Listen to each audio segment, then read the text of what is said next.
Hi, my name is Olivia. I'm 11 years old and I'm in fifth grade. So basically, I started investing when I was like 7 years old or something, I guess. And welcome to the Investment and Business Club. So, can you make the screen bigger? Anyways, so number one, what's your definition of wealthy people? Because like a lot of different people, they can have different definitions of wealthy. And please do not quote the book. Because I hate it when someone just quotes the book and they're like, oh, the book says blah, blah, blah, blah, blah. So, okay, I'll ask Max first since he was the first one to raise his hand. Okay. So, like a very basic definition of wealthy would be you have money, and technically, that's really it because wealthy literally just means you have money, lots and lots of money. So that's really all you have to like. That's a basic definition, and it works. Great. A wealthy person has lots of money. That's actually how I think of it in my mind. Forget all that stuff about PAWs and UAWs and stuff. Yeah, a wealthy person is someone who has lots of money. So, William? Okay, so actually depends on what you're talking wealthy about. Like if you're wealthy in terms of material possessions, then that means like that's basically what Max is talking about, like wealthy in terms of money. You could be like wealthy in terms of friends or like happiness or something, I don't know. But like you could be wealthy in contentment, although you're not like wealthy in terms of money, or you could be wealthy in terms of knowledge, but not like yeah. So it really depends. Yeah, true. I've heard like a lot of things about like how wealthy is you have a lot of knowledge or like you have like or are you really happy or like you have a lot of things. Yeah, true. So anybody else? How about every question I'll call three people? Or two. Or three. Anyways, so does anybody else have a definition of wealthy or are we good with that? By the way, if you have sorry, Kate Kai Sheng, could you change your name or something? Did you just raise your hand? Yeah. Okay, by the way, um if you're gonna raise a hand, can you please do it like, or do you know how to do it in Zoom? You mean Like, this? wait, yeah, like that. Cause like there's a long list of, well, there's like a lot of people here, and sometimes like Zoom only shows some of them. And so if you raise your hand, sometimes I can see it or something. But if you like raise your hand like on the computer, then Zoom will basically push your video up so I can see you. So yeah. So what were you gonna say? My definition of wealthy is having an abundance amount of something. Mm-hmm. Why is that definition so familiar? But anyways, so great. So question number two, how can you like determine if you're wealthy? Like, is there some kind of way you do it or anything? So it would depend on a person's definition of wealthy to determine. But if you're talking about like net worth wise, it would be your and as I read the book, so it would be your annual income plus times your age divided by 10. However, that's not always like what a lot of people would determine as wealthy. So it might be like the amount of dollars you have in a bank or the amount of money you have as property or or like anything really. So it would really depend.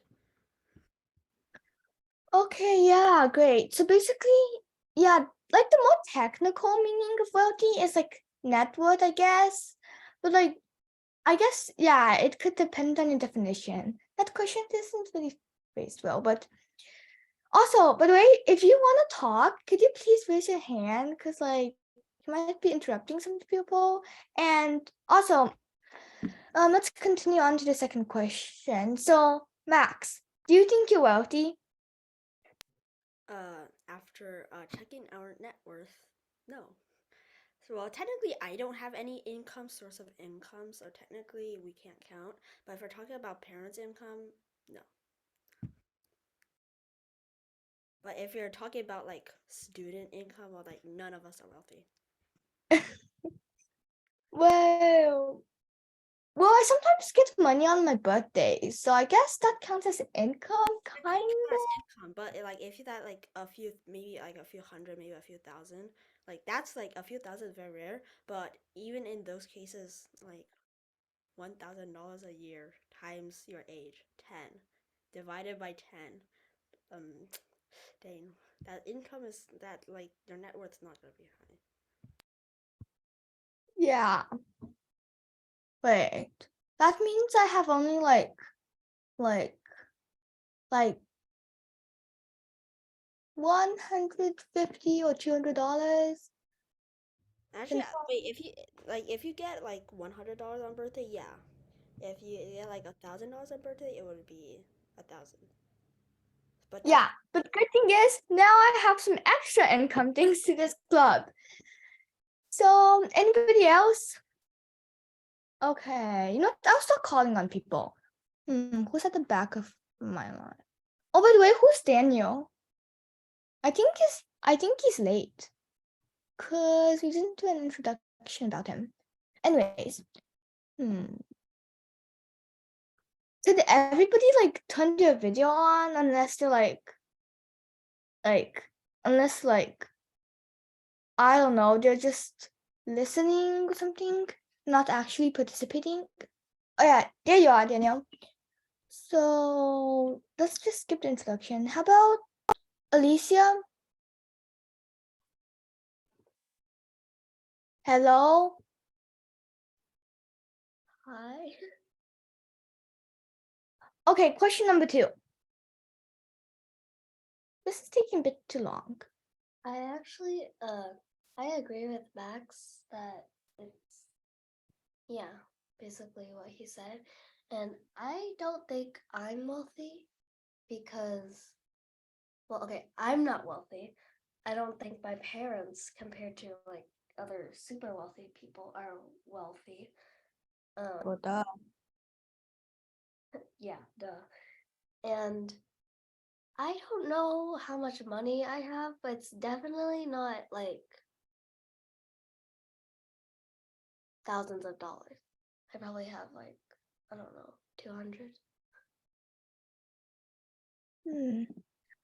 Okay, cool, true. So I guess let's move on to question number 3.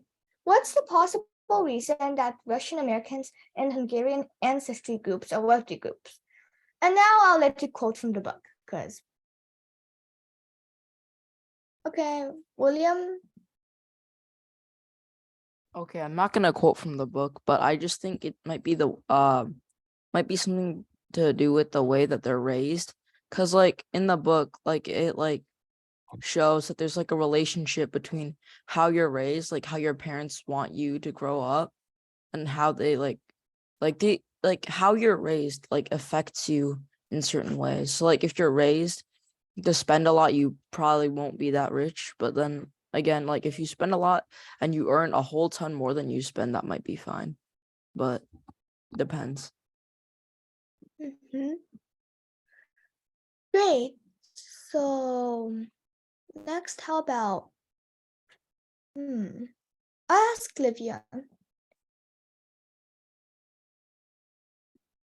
Okay. Um, like it might be the way that they think about money. Because if you think about it as something that's very easy to go away, and you want to make a lot of money and keep it, then you might not spend as much unless you're just someone who goes shopping every day and spends tons of money on it. Then that's not going to work. But if you're someone who thinks that you'll just always keep getting more and more money, so you can just keep spending it, then you will spend it. Because you don't think it's gonna run out at some point. Excellent. So let's move on to number 4.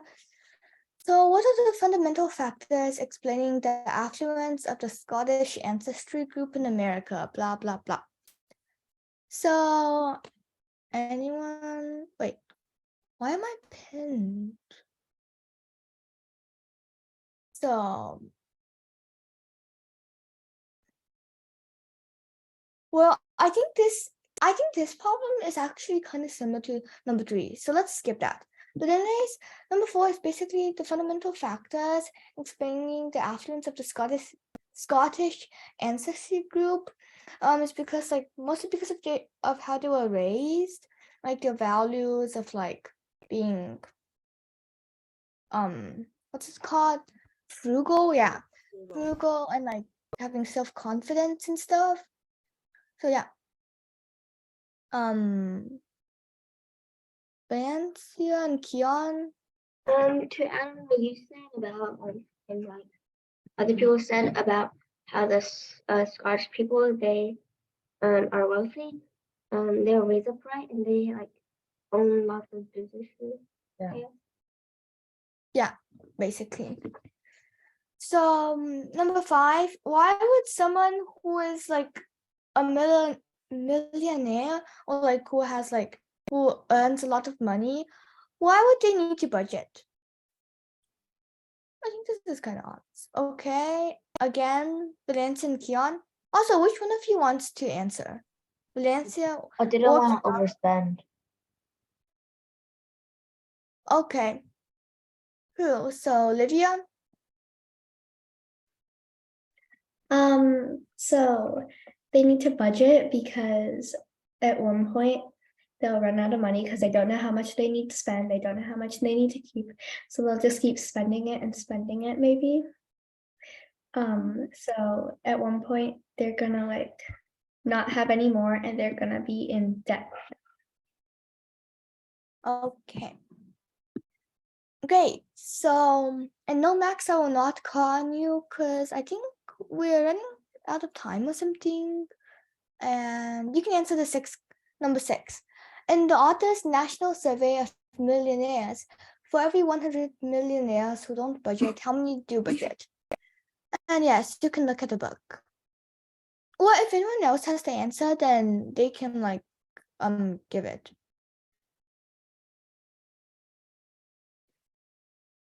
I'll look at the book too. William, wait, did you just have the answer? Yeah, I think I don't know. I'm pretty sure it's like 180 or something, probably more, but I don't know. Okay, good estimate. Well, does anybody have like another answer or something?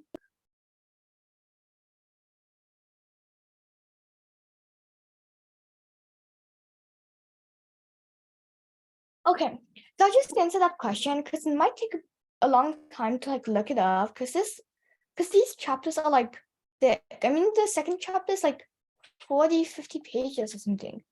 So anyways, well, like the textbook answer is like for every 100 millionaires who don't budget, just like 120 or something, or about that much. Like that's an estimate. So number 7, for those millionaires who don't budget, how much like how did most of them become millionaires? Also, speaking of which, this book, it says that you have to budget and you have to save a lot of money to become a millionaire, right? Well, like, yeah, true. Well, that's the author's opinion, and that's probably a very true opinion. But some people they might say that like you can become an entrepreneur or something, or like you earn like a lot of $1 million, so you don't need to budget that much because there's no way you can spend like so much money. But yeah. Anyway, so how did most of them become millionaires?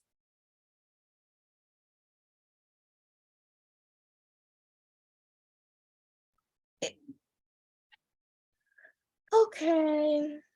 Yeah. So they mostly became millionaires not by like they would earn their income and they would save it. They wouldn't spend a lot of it. And in fact, like they would be very frugal and on like an outside perspective, they wouldn't look like a millionaire. However, however, because they had racked up so much money and not spent a lot of it because they are frugal, they would they would be a millionaire, and that's how they earn money. So that's how they become a. Hmm. Interesting. So anybody else?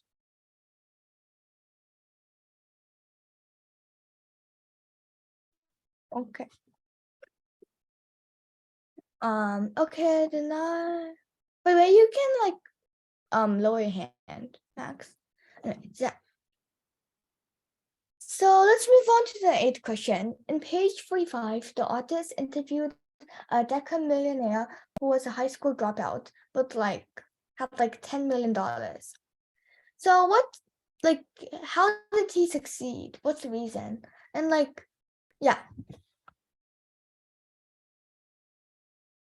Okay. Wait, what chapter are you on currently? 1, 2, or 3? Because this video. Wait, I think it's chapter 2. 2. Okay. Yeah, chapter 2.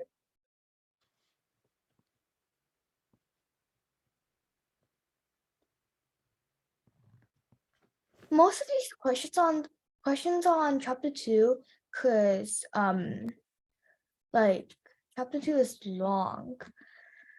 But you know what? I'll give you a hint. It's from page. Wait a second. Question number 8 actually just said that in page 45.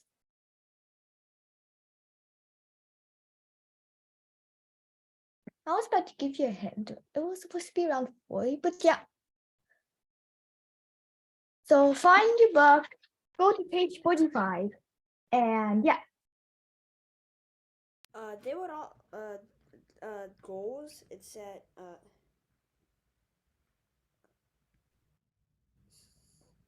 Okay, so they would. since William, you're the only one with an answer currently, then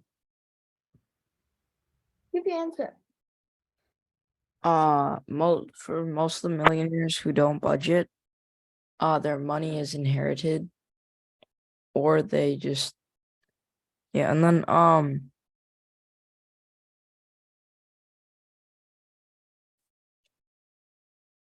I couldn't find the page, but that's just what I remembered from reading the book.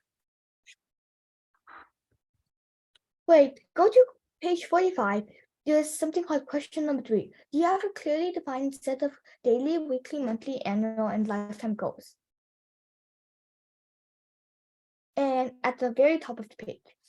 Okay, since I already gave you guys like a big hint, then I'll call on people. How about Daniel? Because I think you've never participated. Oh, by the way, could you also introduce yourself?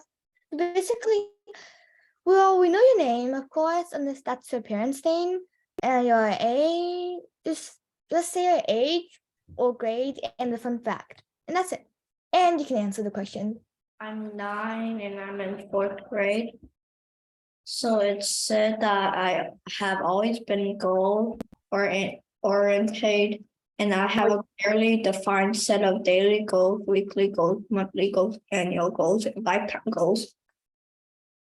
Okay, that's just quoting from the book, and I bet you have never like gotten $10 million. But okay, so yeah, so basically that person, he basically had a lot of goals, and so like he even has goals to go to the bathroom. But anyways, so basically he had like like a clearly defined set of those goals, and so he could like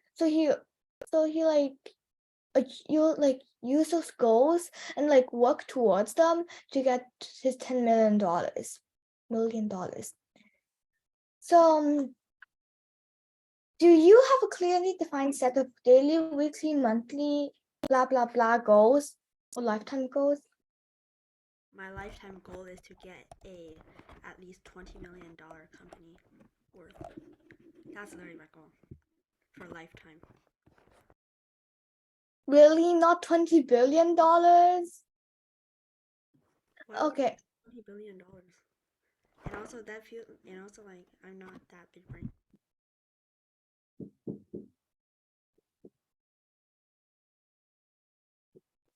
Okay, but that sounds like a really good lifetime goal. So how about William? Okay, so I really don't have a clearly defined daily, weekly, monthly, and annual and lifetime goals. I don't know, like my parents keep pressuring me to like plan out like every day, but I like don't really do it that much. And then like I don't know, I'd say my lifetime goal, I don't think like at the end of my life I might get to 1 million, but probably definitely not 1 billion. And then I don't know, because like based on the current amount of knowledge I know, like I think I could get, I honestly don't know, but I think I could potentially get up to 2 to 3 million if like I learn more stuff and get more like expertise, but that's probably it. Okay. So cool. Well, if anybody has like a goal, then you can type it in the chat, because like I think it might be kind of like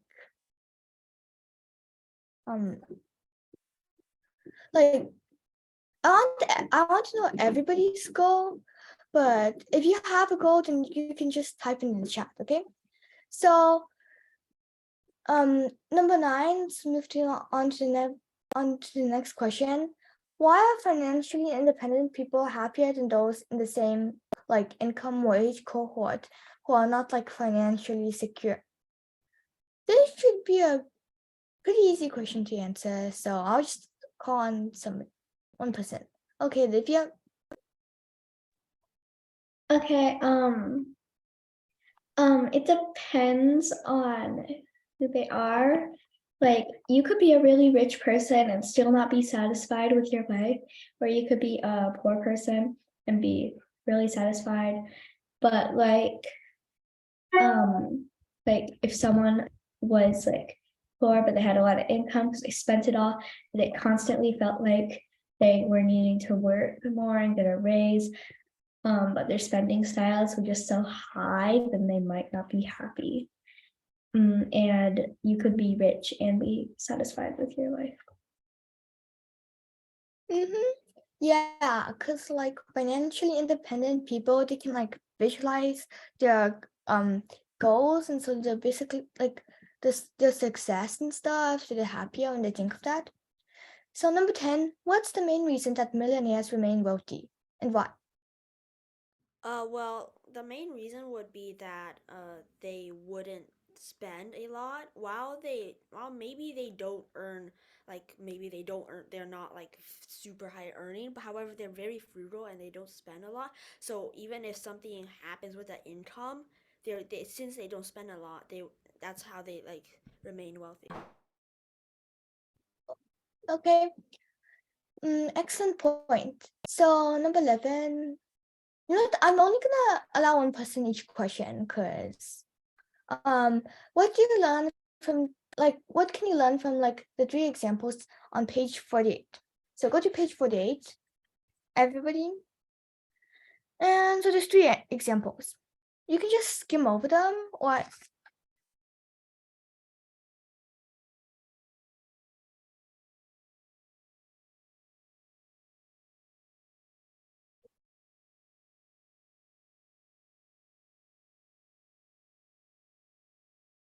some didn't invest.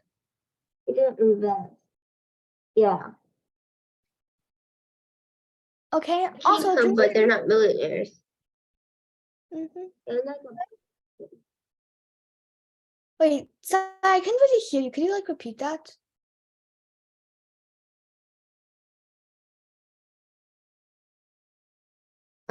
From the second example, you can see that the guy didn't invest, and I think that's pretty important to be like a millionaire. Okay. So true. So number 12. What rule must millionaires and those who will likely become affluent in the future like follow? Like what rules must they follow? And fine, I will give you a hint. If you honestly don't know, then go to page 55 because that would probably have an answer.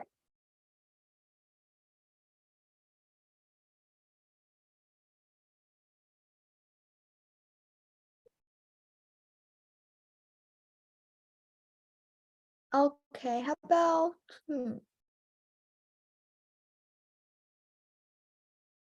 Evan? Because I don't think I've caught on you before. I think it's to invest your money in a company you think will succeed. It's actually. Can I speak? What? I'll let you go. I'll let you answer number 13, but I'm gonna try to call on more people because but that was a really good point, Evan. But like, how about Alicia?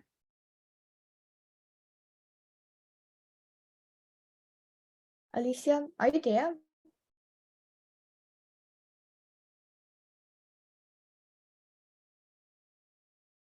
Okay, so let's skip on to number 13. Give some examples of like taxable income, like income that can be taxed by the government. Well, And oh, what? whoops. Can I speak? Since you Yeah. said speak. So, things such as property, such as like let's just say you have a ton of houses that you want as long-term investment, those can be taxed.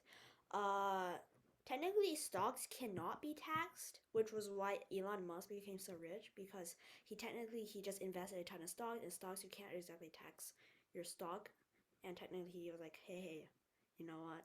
I just evaded taxes without actually breaking the law, and some and like flat money can literally be taxed. Income can be taxed too. Income can be taxed. So really anything that would like anything that has to do with like it's flat there is something that you can sort of see. Like usually it's taxed. Now stocks you can technically see it, but like you can't also like see it. So it's not really that. Okay, great, exactly.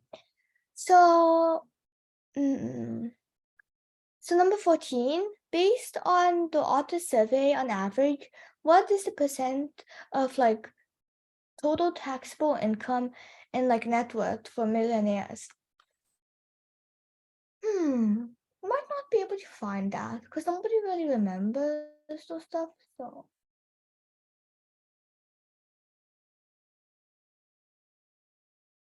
oh wait, I think it's on page 57. Yeah.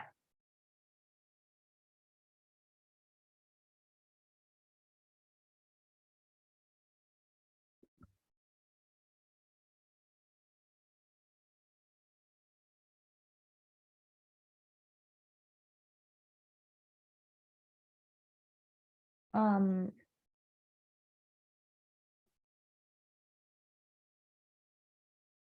Oh no, wait, it's not page 57. Oh, sorry. I looked at the wrong thing. Okay, let's do page 67. I think. Yeah.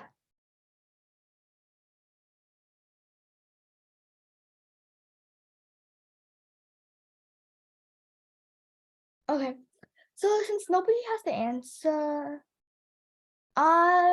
We'll give the answer. The answer is actually about 6.7%. Total that would taxable be income.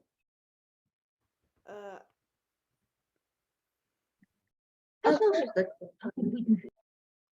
Of total taxable income and net worth. wait. So are you talking about number 15 or another question?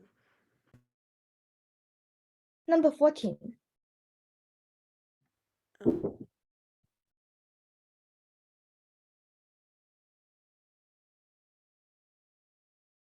Yeah, the answer is 6.7%.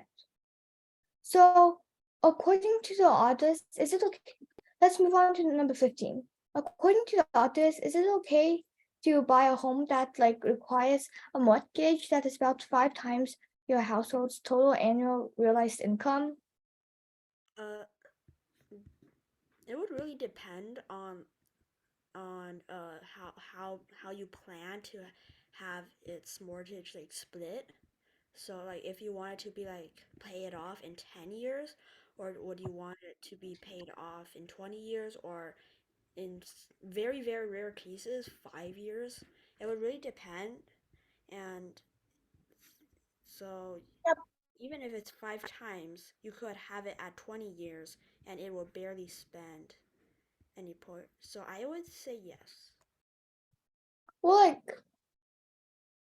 like if you like want to like pay that much, but the authors like they said that you should never purchase a home like if you want to be wealthy, but like you're not wealthy yet, you shouldn't really purchase a home that requires like that is more than twice your household's, and that has a mortgage that is more than twice your household's total annual realized income. So if you're like not wealthy but you want to be, it's probably not okay to buy a home that requires a mortgage that is about 5 times your household's total annual realized income. So unless you want to like pay it off in like 10 years, but anyways. So what's the difference between Mr. South and Mr. North? Remember them? And I'll call on somebody. Kai Sheng.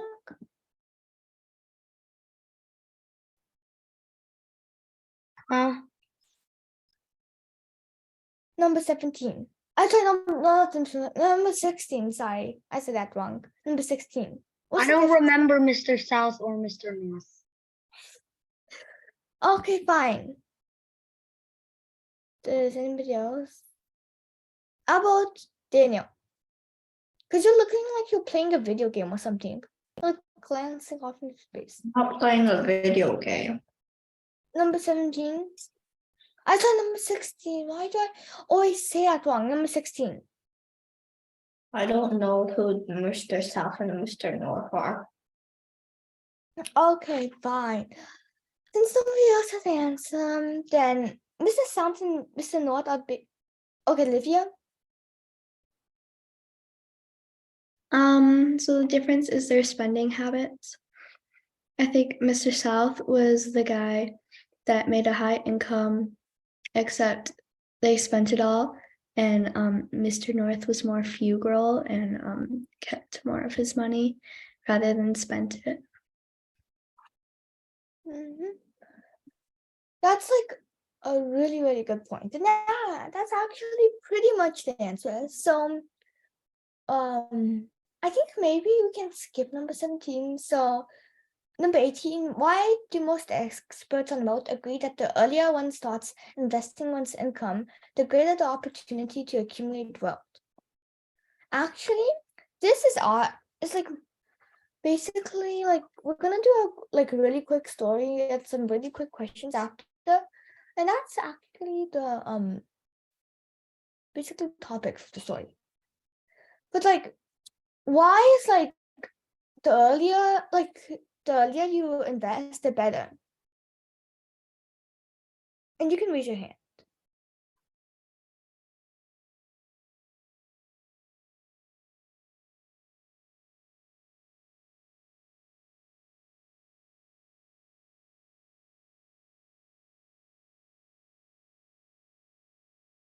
nobody. Okay, then okay, fine. Then the answer is like basically compound interest. So basically, the earlier you start investing your income, like your money, then basically over time, like your interest will grow and grow and grow. And by the time you're like 6 years old, you'll have like 1 million, $2 million saved up. Like, well, not like saved up, like you have a lot of $1 million saved up if you invest like really early.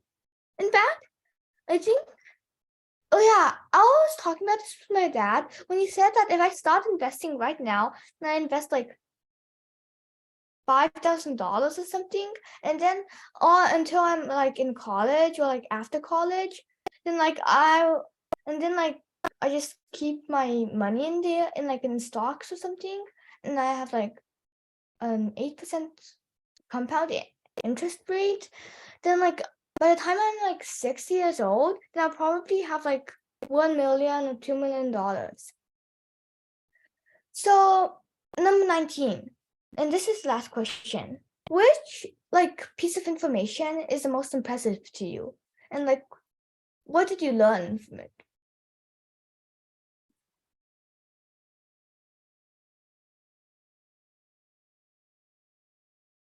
Anybody?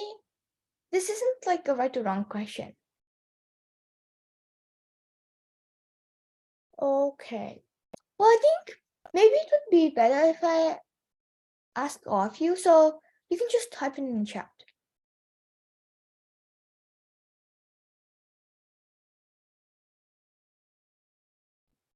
Seriously? Wait, what question are we on again? Number 19. What statement or like piece of information is the most impressive to you? And you can type it in chat. Oh, good, Alicia. Most millionaires are very frugal. Yeah. At first, before reading this book, I thought millionaires were like, I didn't think they spent a lot of money, but like, I didn't really expect they were so frugal or something. I thought they were just enjoying like spending the money. And Evan, compound interest. Yeah. Actually, the most surprising information is that like that I got like while reading this book is that like basically earning like I think there was this example in the book that said that like about two people and they were investing and using compound interest, and it showed after a long time like the money they would have got. Anyways, yeah. So let's go on to this. So this is basically a story about like investing. So basically, these two people called Sam and Susie are friends from high school and college. So they both learned at a young age they needed to save for the future and invest. After graduating from college, when she was 22 years old, Susie worked hard in a job and started to save money. In the beginning of every year, she put $2,000 in a tax-deferred account, such as Roth IRA, and invested in a fund earning an average of 10% return every year. Due to life events, Susie stopped saving at the age of 33. But hold on, let's pause, because I think it's 6:20 already. Let's just skim through this.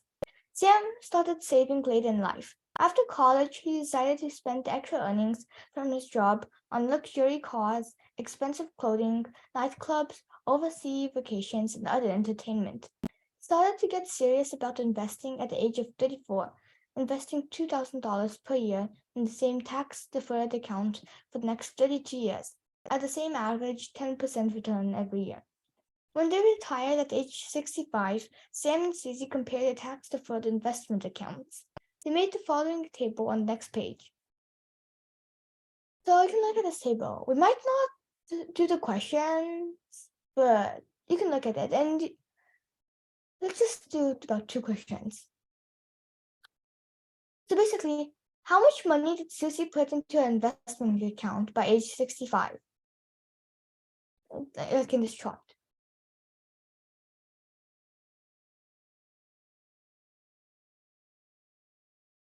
Yeah. So it says annual amount. Basically, she's every year, I think for 12 years, she invested $2,000. That's $24,000. And Sam, he invested for 32 years, I think. Yeah, 32 years and $2,000 each year. That's like $64,000. And so, how much money did they end up with? Look at Sam and look at Susie. Susie got much more than Sam. Yeah. So, question for the money which Susie invested in is much less than the money which Sam invested in. But by the end of age 65, why did Susie have more money than Sam? Anybody, you can just blurt the answer out. I don't care now. This question. Because she put in money for a while, and then even though she stopped like saving it, she still got returns for it.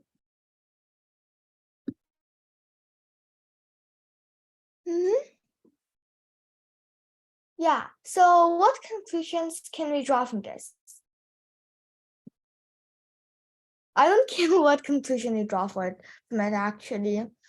I think that you should the conclusion is basically that you have to start investing and saving earlier in life so that although the benefit might not be that significant short term, it's going to be very helpful in the long term.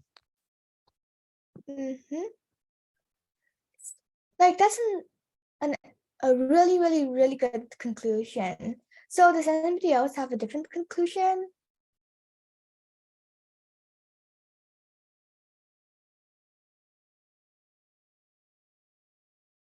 Okay. So yeah, mainly the conclusion I got from this was the better you the earlier you invest money in, the better. It's it